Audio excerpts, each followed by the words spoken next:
Písal asi tak na svoje konto už 8. prehru. Teraz to skúša Veriton. Domáci sa ubránili. Letela lopta, ešte pozícia na strelu, ale Podhorín sa k lopte nedostal a teraz Senica zle kombinuje.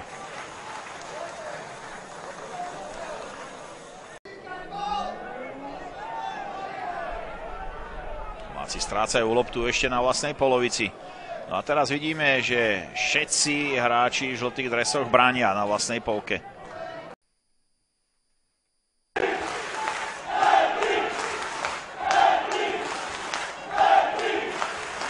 Kopičár.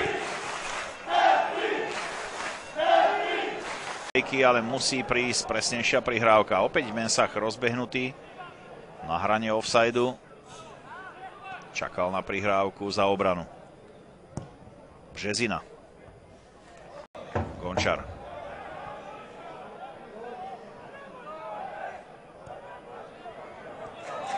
Ovčák zakryžoval.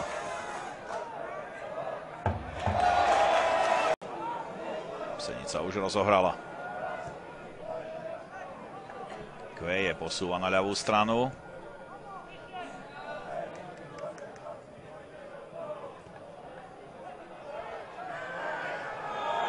Pozor na túto situáciu. Po druhýkrát, keď sa presadil striedajúci Leslie Desa. Trenčínu som to spomínal. Aj po druhýkrát sezóne podľahol Michalovciam. Tentokrát 2-0, ale zápas ovplyvnila veľmi. Rodili celkom zaujímavé výsledky. V súboji druhého s tretím dokázala Podbrezová zvíťaziť na Kopaniciach 2-0. Sorin Veritonovi. Stále Veriton proti sebe má Šuleka, tak hľadá, komu by adresoval presnú prihrávku. Vybral si Kratochvíľa.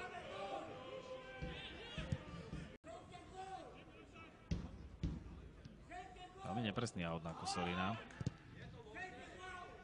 Stále lopta v hre a Janga opäť prikrytý Pilárom a už sa Březina dostáva k lopte.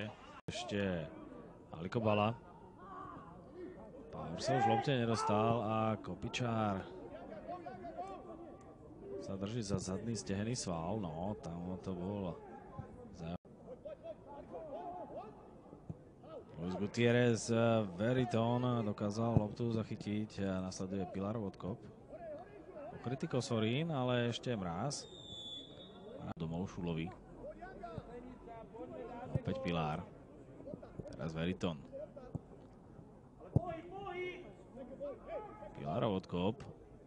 Mráz si ešte vymenil loptu, ktorí Trenčania dokázali zaznamenať.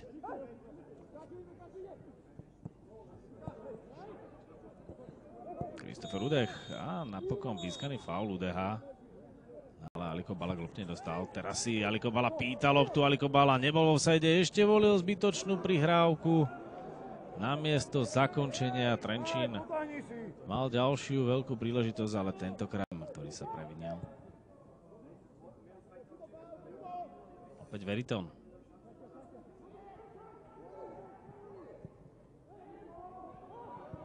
Môže byť teraz druhej vlny Laurenc. Ten sa nepresadil a Veriton môže vyraziť dopredu. Stále Luis Gutierrez. Veriton, ale tejto prihrávke na Kosorina chýbalo všetko potrebné. Paul Kveje, opäť Veriton a Kveje.